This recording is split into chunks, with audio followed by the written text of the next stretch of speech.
Greetings, salutations. This is the Tortoise, and I have realized the bad fox did read you a poem. This one is entitled "Fear, Fear the I, the Living Dynamo." Oh, Fear I, the Living Dynamo. Isaac can't even read his own goddamn titles. You fucking idiot. This was inspired by Dan Soren.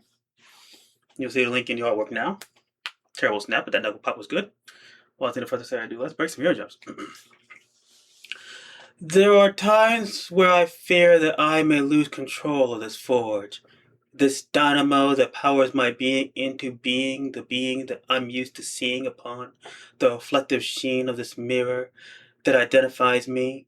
For there are times when my mentality does not quite fit my reality, when my heart no longer wants to comply with the many lies, even though it would be easier than speaking the truth or searching for the spies who rather line their own pockets with my time.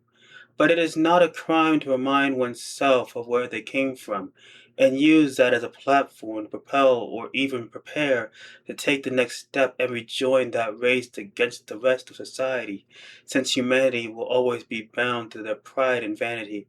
It would or could only be seen as a cell of sign of insanity if I simply declare or refuse to keep pace, for I refuse to waste my talent on a single ballot, for who I am is the reason for where I am. So grant me another year to prove and show that behind the panes and windows of this soul, a dynamo that has not yet lost control. We'll see how that sounds. So this is the Tortoise. I'm out. Deuces. My crown away, I take my place, showing my face, whatever